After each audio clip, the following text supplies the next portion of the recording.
예수님을 사랑하신 분만 아멘 합시다.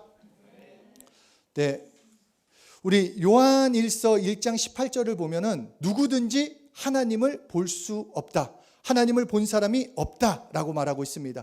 영이신 하나님을 인간의 육안으로는 볼 수 없다라는 것. 그래서 하나님께서는 우리 인간이 하나님을 알 수 있는 유일한 방법을 주셨는데, 하나님을 바라볼 수 있는 능력, 그것이 무엇인가? 믿음이라고 말씀하십니다. 그러니까 우리가 믿음으로 아니하고는 하나님을 만날 수도, 하나님을 섬길 수도 없습니다. 그리고 하나님을 사랑할 수 있는 유일한 방법 또한 무엇일까요? 믿음이라고 말씀하십니다. 그래서 이 믿음만이 하나님을 알 수 있을 뿐 아니라 믿음만이 하나님을 기쁘시게 할 수 있다라고 성경은 말씀하고 있습니다. 로마서 8장 8절 함께 읽겠습니다. 시작. 육신에 있는 자들은 하나님을 기쁘시게 할 수 없느니라. 그리고 히브리서 11장 6절 계속해서 시작. 믿음이 없이는 기쁘시게 못하나니 하나님께 나아가는 자는 반드시 그가 계신 것과 또한 그가 자기를 찾는 자들에게 상 주시는 이심을 믿어야 할지니라.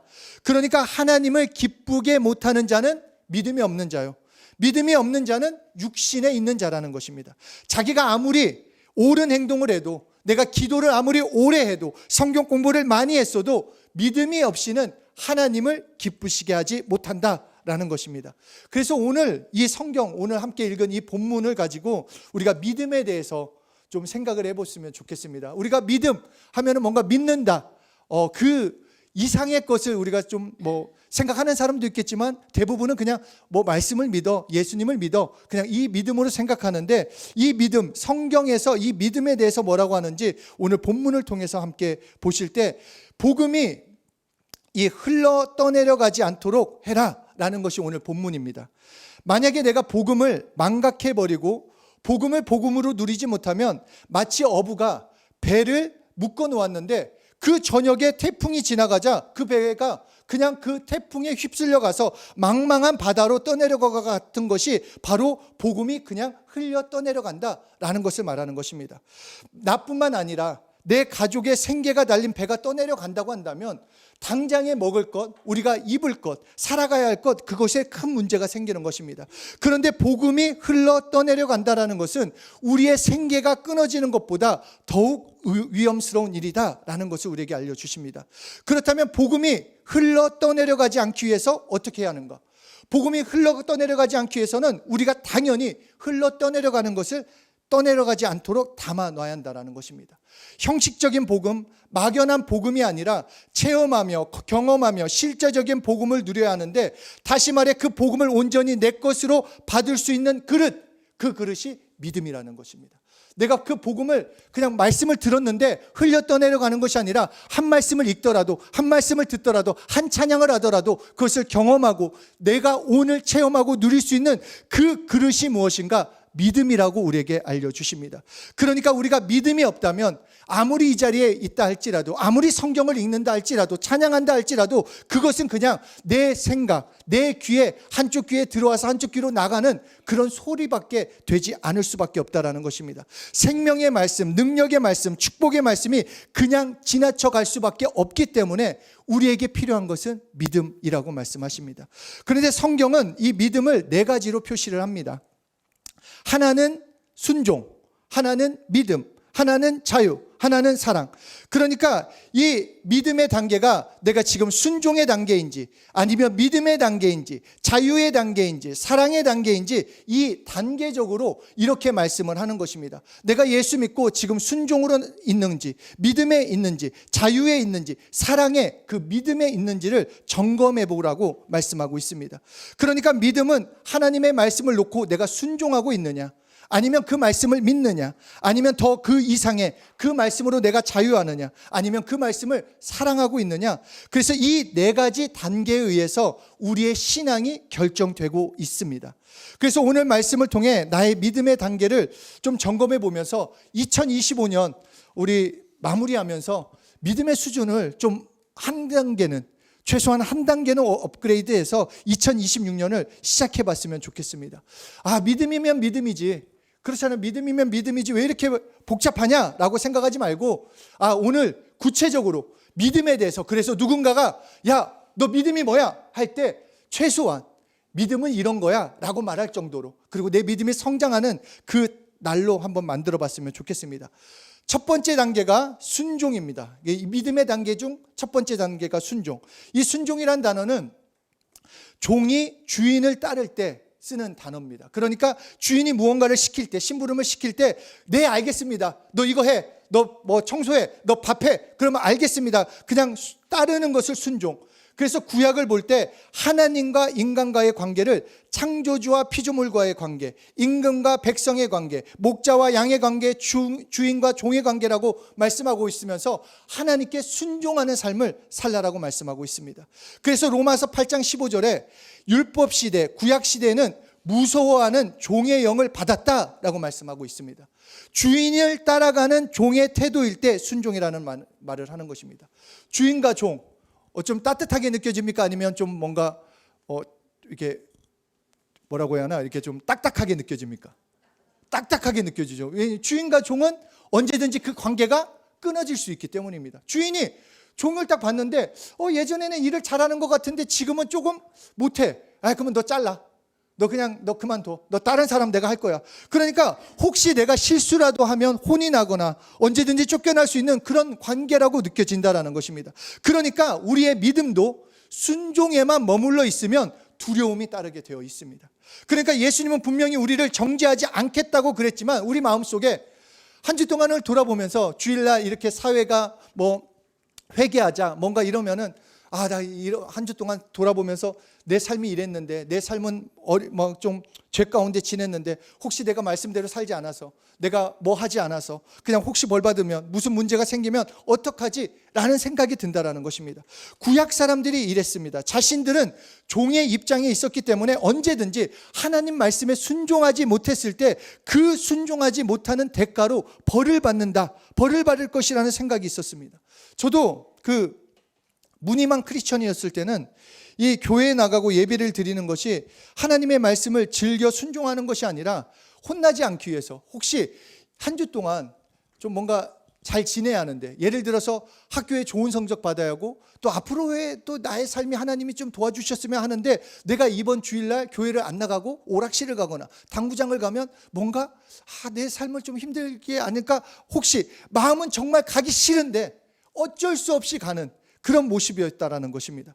저와 같은 사람들을 놓고 성경은 하나님의 말씀을 자기 속에서 체험하는 것이 아니라 외부에서 들려주는 대로 따라가는 어린아이와 같다라는 것입니다. 같은 말씀을 듣고도 하나님을 예배해라, 하나님을 찬양해라 하는 건데, 하나님께 기도해라 이 말씀을 같이 듣고는 이 순종에만 머물러 있는 사람은 옆에 사람이 얘기해 주는 거예요. 야, 너 기도해야 돼, 너 찬양해야 돼, 너 예배드려야 돼. 그것에 반응하는, 그것이 시키는 대로 쫓아가는 그것이 순종이라는 것입니다. 그런데 이렇게 순종하려고 하면 어떤 것은 기분 좋은 것도 있고 어떨 때는 내가 할 수도 있지만 대부분은 피곤하다라는 것입니다. 이것도 순종해야 하고 저것도 순종해야 하고, 그러니까 부담되고 피곤한 것입니다. 그래서 할 수 없이 말씀 듣고, 할 수 없이 찬양하고, 할 수 없이 주일에 교회 가고, 할 수 없이 성경 공부에 나오고, 그렇다면 이것은 아직 순종의 단계에 머물러 있는 믿음이라고 말씀하십니다. 그런데 하나님께서 우리에게 원하시는 믿음은 순종 그 이상입니다. 그냥 우리의 믿음이 순종에 머물러 있다고 한다면 육신에 있는 자예요. 아직 온전히 내가 내 양발을 하나님께 올려둔 것이 아니라 양다리, 한쪽에는 세상, 한쪽에는 하나님. 그래서 이쪽에다 무게를 좀 줄 때가 있고 저쪽에다 무게가 줄 때가 있는데, 하나님은 그것은 나를 기쁘게 할 수 있는 자가 아니다라고 말씀하시는 것입니다. 그런데 구약에서 순종을 신약에서 오더니 하나님의 말씀대로 산다는 똑같은 뜻을 가지고 믿음이라고 말씀하고 있습니다. 그러니까 이 믿음의 두 번째 단계가 믿음이라고 우리에게 알려주십니다. 순종은 바깥에서 야, 너 이거 해, 저거 해, 그것을 따르는 것이 순종이었다고 한다면, 믿음은 누가 시켜서가 아니라 내가 하는 것입니다. 하나님이 찬양하라고 하셨지, 내 마음이 찬양하길 원하는 것이고 그 말씀이 내 안에 있기 때문에 그냥 하는 것입니다. 그냥 그 말씀대로 행하는 것이 믿음이라고 알려주시는 것입니다. 남이 시켜서 목사가 하라고 했으니까가 아니라 하나님이 말씀하셨으니까, 하나님이 나에게 이렇게 하라고 하셨으니까 나를 인도하는 예수님을 의지하며 그분의 말씀대로 따라 사는 것. 그래서 성경은 우리의 순종이 최소한 믿음이 되어야 한다. 우리의 믿음의 단계가 순종 그 이상, 믿음의 단계까지는 최소한 와야 한다라고 말씀하십니다. 그리고 이 믿음을 가진 자를 성경에서는 장성한 자라고 말씀하고 있습니다. 만약에 기도하세요, 말씀 좀 읽으세요, 주일에 예배 드리세요, 이런 말이 있어야만 움직인다고 한다면 우리는 순종의 단계에 머물러 있는 것입니다. 그러나 장성한 자는 자기가 해야 될 일을 압니다. 그러니까 어린아이들은 아침에 일어나서 이제 막 유치원 막 이런 애들한테 매일 하는 얘기가 뭡니까? 아침에 일어나, 야, 양 치카치카 해, 야, 손 씻어, 뭐 해 이렇게 얘기를 하지 않습니까? 그러니까 어린아이와 같은 거예요. 근데 장성한 대학생한테 야, 치카치카 해, 야, 옷 입어, 야, 뭐 해 하지 않는다라는 것입니다. 믿음에서도 어린아이와 같이 머물러 있는 것이 아니라 장성한 자, 스스로 할 수 있는 하지 말라는 법이 없어도 그냥 나는 그분을 사랑하기 때문에 누가 뭐라 해도 그 말씀대로 사는 것, 이것이 바로 하나님이 말씀하시는 그 축복이 되는 것이고 그 장성한 자로서 살아가는 것입니다. 내가 살기 위해서 기도해야겠고 하나님의 도움이 필요하기 때문에 하나님의 말씀 가지고 사는 것이고 내가 스스로 움직이는 것, 말씀을 믿기 때문에 움직인다라는 것을 우리에게 알려주시는 것입니다. 누가 시키지 않아도 하는 것, 이것이 믿음이 있는 자입니다. 그리고 이 믿음은 그 윗단계로 나아갈 때 바로 자유의 단계로 올라갑니다. 이 세 번째 단계인 자유로 올라가야 하는데 믿음으로 하는 것이 자유로워져야 한다는 것입니다. 이미 하기로 했다면 자유롭게, 정말 기쁨을 가지고 자유로 하자라는 것입니다. 예배를 드려도 찬양을 해도 누가 시켜서가 아니라 그냥 남들이 보건 안 보건 그것이 중요한 것이 아니라 하나님을 예배하는 것이 당연하기 때문에 내 자유를 가지고 주일날 찬양하고 예배하고 평일에는 큐티하고 하는 것이 자유로운 것입니다. 하지 않을 자유도 있지만 할 수 있는 자유도 우리에게 있기 때문에 할 수 있는 자유를 누리라는 것입니다. 하나님의 말씀을 알면 알수록 믿음이 자유로워져야 합니다. 왜냐? 자유는 순종이 백성과 종의 관계라고 한다면 자유는 아버지와 자녀의 관계이기 때문입니다. 자, 부모를 억지로 사랑하고 부모를 억지로 따릅니까? 나 우리 부모 억지로 사랑해야지. 또 내 자녀니까 결단하면서 내가 내 자녀를 기필코 사랑할 거야. 내가 어떻게든지 밥을 먹일 거야. 이것이 아니라 부모니까 자녀니까 사랑하고 아낀다라는 것입니다. 자유가 있어요. 자유가. 그러므로 하나님이 나의 아버지시기에 나의 자유를 가지고 말씀을 따르라는 것입니다. 그리고 이 자유를 가진 자가 사랑의 단계까지 이 사랑으로 바뀌게 됩니다. 말씀에 왜 순종해야 합니까? 내가 복받기 위해서입니까? 아니면 하나님을 사랑하기 때문입니까? 정말로 그 믿음의 단계가 이 사랑의 단계까지 올라가면 하나님이 말씀하셨기 때문에, 하나님을 사랑하기 때문에 하지 말라는 법, 하지 말라고 해라 말라 이것이 중요한 것이 아니라 내가 그분을 사랑하기 때문에 그분의 말씀에 나를 들이며 나아가라는 것입니다. 그러므로 사랑은 순종보다 높고 사랑은 믿음보다 귀하고 사랑은 자유보다 귀하다 라고 말씀하십니다. 그래서 성경은 하나님이 세상을 이처럼 사랑하사 독생자를 주셨으니 우리와의 관계, 하나님이 우리를 어떤 관계가 되기 원하냐, 순종의 관계냐, 믿음의 단계냐, 자유의 단계냐, 이것을 물을 때 내가 너희에게 원하는 것은 사랑의 단계라고 말씀하시는 것입니다. 내가 너를 사랑하는 것처럼 너도 나를 사랑하는 것. 순종의 단계 물론 대단한 것입니다. 세상 사람들은 예수님의 말씀에 반응하지 않습니다. 그러나 어찌됐건 그 말씀을 듣고 움직이려고 하는 거 너무나 중요합니다. 그러나 하나님이 말씀하시는 참 믿음은 하나님을 사랑하는 것입니다. 하나님을 사랑하기 때문에 순종하는 것입니다. 하나님의 말씀을 따르는 것, 하나님을 사랑하기 때문입니다. 복음의 일, 개인 영성 시간도, 기도도, 말씀을 읽는 것도 하나님을 사랑하기 때문에 하는 것입니다. 억지로가 아니라 내가 그분을 사랑하기 때문에, 시간을 확인하는 것도 아니고 숙제로 생각하지도 않고 내가 좋아해서 하는 것은 그분을 사랑하기 때문에. 그러므로 우리의 믿음은 하나님에 대한 사랑으로 바뀌어져야 합니다. 순종이 믿음이 되고 믿음이 자유가 되고 자유가 사랑이 될 때 진정으로 믿음으로 하나님을 섬기며 나아갈 수 있습니다. 그렇게 우리의 믿음은 하나님을 사랑하는 그 전심으로 사랑하는 그것이 우리의 믿음이 되어야 하는 것입니다. 그러므로 우리는 하나님을 사랑하는 믿음, 하나님을 사랑하고 살 수 있는 이 믿음을 구해야 합니다. 하나님을 더 사랑하게 해달라는. 그래서 우리의 기도 제목도 마찬가지예요. 우리가 구해야 할 것들 많습니다. 이 필요한 것들, 나의 도움, 하나님의 도움 필요합니다. 그런데 진짜 우리가 해야 할 것은 무엇인가? 하나님을 더욱 사랑하는 자가 되게 해달라는, 하나님의 사랑이 나에게 실제가 되고 나도 하나님을 사랑하는 것이 실제가 되게 해달라는 것. 이 믿음의 단계로 올라가면 하나님의 말씀은 실제가 됩니다. 사랑의 관계가 되면 하나님의 그 말씀을 알 수 있다라는 것입니다. 하나님의 그 신비, 하나님의 그 놀라운 역사를 왜 나에게 이런 일이가 아니라 이 가운데서도 하나님의 일하심을 볼 수 있다는 것입니다. 이번에 콜로키움에 한 질문이 나왔어요. 어떤 질문이 나왔냐면, 마지막 시간에 그 베드로가 성령이 임하시고 첫 설교를 이제 해요. 그래서 이제 너희가 십자가에 못 박힌 예수가 하나님이 살리셔서 부활하셔서 너의 모든 죄를 담당하고 이제 설교를 하자. 그때 3,000명이 회심을 합니다. 한 말씀을 전했는데 3,000명이 예수 믿겠다고 결단을 해요. 그런데 똑같은 말씀을 가지고 바울이 똑같이 전합니다. 근데 바울이 전했을 때는 한 명도 이게 회심하는 것이 아니라 오히려 그 바울을 죽여라, 오히려 핍박을 받습니다. 그러면서 한 목사님이 그 교수님에게 물어본 거예요. 아니, 똑같은 말씀을 전했는데 똑같은 이게 역사가 나타나는 것이나 하나는 부흥을 하고 하나는 오히려 핍박을 받는 이것을 어떻게 이해해야 합니까? 여러분 어떻습니까? 아니, 똑같은 말씀인데, 그리고 똑같은 성령님이 인도하신 건데, 하나는 3,000명, 하나는 핍박. 그렇죠? 분위기가 처음에 싸했어요. 이걸 어떻게 대답해야 하나. 근데 한 목사님이 뭐라고 얘기했냐면, 이것은 하나님의 신비다라고 말씀하셨어요. 무슨 신비냐? 우리가 볼 때는 3,000명 회심하는 게 성공처럼 보이죠. 그렇지 않아요? 3,000명. 제가 말씀을 쫙 여기 지금 서일초등학교 앞에서 빡 했는데 막 집에 있는 사람이 다 뛰쳐나와서 나 예수 믿겠어요 하면은 막, 야, 대단합니다 이럴 거 아니에요. 그런데 제가 저기 서일초등학교 앞에서 예수 믿어서 있는데 막 누가 돌멩이 던지면, 왜 목사님 거기서 괜히 예수천국 불신지옥 해가지고 돌 맞느냐, 이렇게 하지 않겠냐는 거예요. 우리가 인간적으로 볼 때는 성공의 기준이 다 그렇게 있는데 하나님의 신비가 여기에 있다는 것입니다.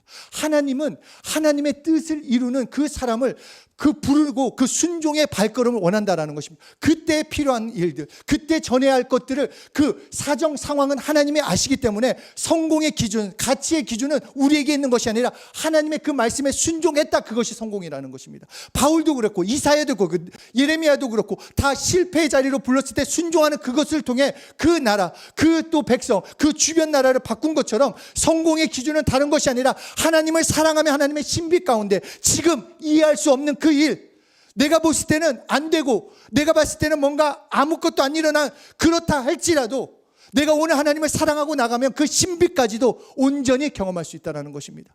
다 이해할 수 없을지라도 하나님께 감사하며 나갈 수 있는 것은 그 하나님의 신비, 그 하나님의 신비를 누가 알 수 있는가? 하나님을 사랑하는 자가 온전히 하나님을 신뢰함으로 나갈 수 있다는 것입니다.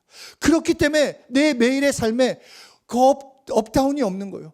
좋을 때는 막 이랬다가 조금 어려운 일이 닥치면 바로 나 같은 게, 이게 아니라 하나님의 그 신비, 하나님의 사랑에 매여 있는 자는 날마다 하나님을 사랑하는 거예요. 내가 바쁘건 안 바쁘건, 내가 기분이 좋건 안 좋건 상관없이 하나님을 찬양할 수 있고 하나님께 기도할 수 있고, 내가 어제까지는 어떤 모습이라도 오늘 새롭게 다시 회개하고 다시 하나님을 찬양할 수 있는 그런 사람은 바로 하나님을 사랑하는 그 믿음 가운데 있는 자가 그렇게 나아갈 수 있다는 것입니다.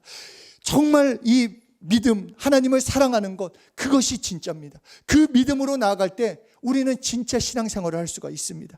그냥 흘려 떠내려가지 않고 나에게 체험이 되고 경험이 되고 나를 통해 복음이 증거되는 것을 경험하는 것은 나의 어떤 능력이 많기 때문에, 내가 성경을 많이 알기 때문이 아니라 오늘 하나님을 사랑하는 그 사람을 통해 하나님은 역사하십니다. 내가 오늘 하나님을 사랑하면 그 사랑이 나에게 부어지고 있기 때문에 그 사랑으로 체험하고 나의 아버지시오 나를 사랑한다는 것이 실제이기 때문에 축복은 자연스러운 것입니다. 그러므로 진정한 믿음은 하나님을 사랑하는 데서부터 시작을 합니다. 하나님을 사랑하는 것. 마태복음 22장 37절 우리 함께 읽겠습니다. 시작. 이르시되 내 마음을 다하고 목숨을 다하고 뜻을 다하여 주 너의 하나님을 사랑하라. 자, 다시 한번 볼게요. 내 마음을 다하고 목숨을 다하고 뜻을 다하여 누구를 사랑해라? 네, 하나님을 사랑해야 합니다. 너의 하나님을 사랑해야 합니다. 여러분의 하나님을 사랑해야 합니다. 왜냐하면 요한일서 4장 9절에서 10절 함께 읽겠습니다. 시작. 하나님의 사랑이 우리에게 이렇게 나타난 바 되었으니 하나님이 자기의 독생자를 세상에 보내심은 그로 말미암아 우리를 살리려 하심이라. 사랑은 여기 있으니 우리가 하나님을 사랑한 것이 아니요 하나님이 우리를 사랑하사 우리 죄를 속하기 위하여 화목제물로 그 아들을 보내셨습니다. 계속해서 4장 19절. 우리가 사랑함은 그가 먼저 우리를 사랑하셨습니다. 그렇기 때문에 우리가 하나님을 사랑할 수 있는 절대적인 그 이유가 무엇인가? 하나님이 나를 먼저 사랑하셨기 때문입니다. 그 사랑은 변함이 없고 지금도 실제입니다. 지금도 여러분을 사랑합니다. 내가 딴 곳을 바라볼 뿐 그 하나님의 사랑은 계속 내가 자고 있건 누워 있건 심지어 내가 죄 가운데 걸어가고 있는 그 상황 가운데 돌아오길 바라고 회개하길 바라면서 나를 사랑하시는 하나님의 사랑을 절대적으로 믿고 나아가는 것, 이것이 믿음의 승리의 발걸음이 되는 것입니다. 내가 무엇을 했기 때문에 나를 사랑하는 것이 아니라 하나님이 나를 그냥 사랑한다라는 겁니다. 내가 찬양을 많이 했기 때문에, 기도를 많이 했기 때문이 아니라 나를 이처럼 사랑하사 독생자를 내어주실 만큼 나를 사랑하고 있다는 거예요. 그래서 우리가 생각할 때 왜 나를 사랑하시죠? 라는 질문이 나올 수밖에 없는 거예요. 나 같은 자를 그래도 사랑한다라는 거예요. 내가 너를 사랑한다. 그 사랑이 확신을 가질 때 비로소 하나님의 사랑으로 나도 하나님을 사랑하며 나아갈 수 있는 것입니다. 로마서 8장 37절에서 39절 함께 읽겠습니다. 시작. 이 모든 일에 우리를 사랑하신 이로 말미암아 우리가 넉넉히 이기느니라. 내가 확신하노니 사망이나 생명이나 전사들이나 권세자들이나 현재일이나 장래일이나 능력이나 높음이나 깊음이나 다른 어떤 피조물이라도 우리를 우리 주 예수 그리스도 안에 있는 하나님의 사랑에서 끊을 수 없으니라. 하나님이 여러분을 사랑하는 그 사랑은 어떤 누구도, 여기도 말하잖아요. 사망도 끊을 수 없고 생명이나 전사들이나 권세자들이나 현재일이나 장래일이나 높음이나 능력이나 기쁨이나 다른 어떤 피조물이라도 예수 그리스도 안에 있는 하나님의 사랑을 절대로 끊을 수 없다. 하나님은 너희를 사랑한다. 계속 사랑한다. 끊임없이 사랑한다. 그 하나님의 사랑 때문에 너희도 하나님을 사랑해라. 이것이 믿음이라고 우리에게 알려주시는 것입니다. 예수님의 말씀처럼 우리가 예수님을 택한 것이 아니라 예수님이 여러분을 택해 주셨습니다. 여러분을 예수님이 택해 주셨기 때문에 이 자리에 나올 수 있는 거예요. 여러분의 마음 가운데는 그래 내가 오늘 결정했고, 물론 여러분의 순종의 발걸음이 이 자리에 나올 수도 있지만 더 구체적으로 내가 예수를 믿을 수 있는 것, 예수를 사랑하고 예배드릴 수 있는 것은 예수님이 나를 붙잡아 주고 계시기 때문입니다. 그 믿음, 그 사랑. 그러므로 우리의 할 일, 내가 할 일은 하나님을 사랑하는 것입니다. 여전히 나를 사랑하는 하나님에 대한 그 반응을 하는 것입니다. 나도 하나님을 사랑하는 것, 이것이 믿음입니다. 나를 사랑하시는 하나님께 좀 배은망덕하지 않고 하나님이니까 나 좀 사랑해 주세요가 아니라 하나님의 사랑을 이제 안다고 한다면 나도 하나님을 사랑하는 것, 하나님을 사랑하기 때문에. 여기 사랑을 해본 사람들 있잖아요. 하나님 사랑하면 뭐든 주고 싶습니다. 사랑하면 내 거 아끼지 않습니다. 내가 사랑하는 사람을 기쁘게만 할 수 있다면. 그렇죠. 결혼 전에, 결혼 후에도 잘하고 있죠. 그렇죠. 결혼 전에 저는 그랬던 것 같아요. 저는 연애할 때 집이 성남이었는데 저는 서울 강남에서 그때 영어 회화학원 다녔거든요. 그럼 10시에 끝나면 제가 그 앞에 기다리고 있다가 버스 타고 성남까지 같이 가요. 그 성남 끝나고 거기서 얘기 한참 하면 12시 막차를 타고 옵니다. 그러면은 저는 그때 100일 새벽 그 통독을 나가고 있기 때문에 잠을 그 100일 동안 3시간, 많이 자면 3시간, 적게 자면 2시간이었어요. 그런 열정을 가지고 지금 하라고 하면 할 수 있죠. 네? 사랑하는 여러분, 하나님은 나를 어떻게 사랑했냐? 이거가 정말 생각해 보면 나를 사랑하는, 나를 독생자를 내어줄 만큼 나를 사랑하셨다라는 거예요. 그러니까 독생자를 내어줬다라는 것은 무슨 말이냐? 이제는 아낄 게 없다라는 거예요. 다 줬다라는 거예요. 내 자신을 줬다라는 거예요. 그렇게 나를 사랑한다. 너희를 사랑한다. 그러면 너희는 나한테 뭘 원하냐? 나한테 뭘 줄 거냐? 나도 하나님을 사랑한다라는 거. 하나님을 사랑하기 때문에 예배 드리고, 하나님을 사랑하기 때문에 일하고, 하나님을 사랑하기 때문에 한번 최선을 다하는 삶을 살아보자라는 것입니다. 내가 신앙생활을 열심히 하는 것도 중요해요. 근데 신앙이라는 것은 교회에서만이 아니라, 성경 공부에서만 아니라, 내 자리에서 예수님을 사랑하기 때문에 열심히 공부하고 최선을 다하는 삶, 내 일자리에서도 예수님을 사랑하기 때문에 더 노력하는, 그것이 믿음이라는 것입니다. 그럼으로써 빛과 소금의 역할을 감당하며 나갈 수 있는 것입니다. 하나님의 사랑은 구체적이십니다. 독생자를 피 흘려 죽게 하실 만큼 우리를 그 사랑을 표현하셨기 때문에 더 아낄 것이 없고, 우리를 향한 사랑이 진짜요 사실입니다. 그리고 변하지 않습니다. 그렇기 때문에 우리는 담대히 나갈 수 있는 것입니다. 나를 사랑하기 때문에. 그러면서 우리에게도 말씀하시는 것, 너도 나를 사랑하길 바란다. 우리가 사랑의 관계를 갖자라는 것입니다. 그냥 순종해, 나는 사랑인데 너는 순종으로 머물러 있지 말고, 나는 사랑인데 믿음으로 머물러 있지 말고, 나는 사랑인데 자유로만 머물러 있지 말고, 나도 사랑이면 너도 나에게 사랑으로 나를 믿고, 사랑으로 나를 따르고, 사랑으로 나와 관계를 맺자라고 말씀하십니다. 하나님을 사랑합시다. 정말 하나님을 사랑한다고 시작하는 것은 하나님이 나에게 예수님을 보내주셨다라는 것, 그것에 감사하는 것, 그것도 감사하고, 또 내가 입술로 시인할 때, 제가 다른 영화 대사는 기억이 안 나는데, 그 영화 제목도 기억이 안 나지만, 그런 대사가 저한테는 참 아직도 한 15년, 20년 전 영화인데, 어떤 누군가가 한 여자한테 물어봐요. 야, 너 언제부터 그 남자를 사랑하게 됐어? 딱 그러자 그 여자가 하는 얘기가, 내가 사랑한다고 말할 때부터 사랑하게 됐어. 그게 굉장히 저한테는 레마로 다가왔어요. 하나님을 사랑할 수 있는 거, 내가 표현할 때 입술로 먼저 표현하는 것입니다. 하나님을 사랑합니다. 하나님을 사랑합니다. 나는 하나님을 사랑합니다. 나는 하나님을 사랑합니다. 그냥 사랑한다고 고백하는 거예요. 계속 아침에 일어나서도, 일을 시작하기 전에도, 잘 때도, 밥을 먹을 때도 우리가 사랑한다고 고백하면 하나님이 얼마나 기뻐하시고, 사랑하는 나와 이제 교제를 나누고 나의 것을 누리고, 정말 그 사랑의 관계, 정말 뜨거운, 그렇죠? 그 사랑의 관계는 뜨겁잖아요. 막 정말 그렇죠? 이게 어떻게 참 이게 설명하기가 어려운데, 하여튼 사랑의 관계. 하나님을 사랑하는, 우리 옆에 사람한테 얘기합시다. 하나님을 사랑합시다. 나는 하나님을 사랑합니다. 네. 여러분, 우리 하나님을 정말 사랑합시다. 하나님이 여러분을 사랑하십니다. 이것이 큰 축복이에요. 이것을 알 수 있다는 거가 우리가 오늘도 담대히 나갈 수 있는 이유입니다. 우리가 스스로 볼 때 얼마나 부족합니까? 목사라고 해서 특별합니까? 목사가 더 잘 짓는 것 같아요. 진짜 나를 봐서는, 진짜 나 같은 놈, 진짜 하나님이시니까 나를 이렇게 인정하시지. 와, 사람이었으면 진짜 후드려 팼을 것 같은 막 그런 느낌이 들 때가 있어요. 하나님은 근데 그럼에도 여전히 나를 돌아오길 원하시고, 여전히 나 같은 자를 사용하길 원하시고, 여전히 나를 사랑하시는 그 하나님. 나도 오늘 하나님을 사랑하면서 신앙생활을 합시다. 나의 삶에서도 하나님을 사랑하기 때문에 최선을 다하는 삶을 살아갑시다. 하나님을 사랑하기 때문에 정말 순종하고, 하나님을 사랑하기 때문에 믿고, 하나님을 사랑하기 때문에 자유한, 그리고 진정으로 사랑하며 하나님께 그 신앙생활 하시는 한 분 한 분 되시길 예수 이름으로 축복합니다.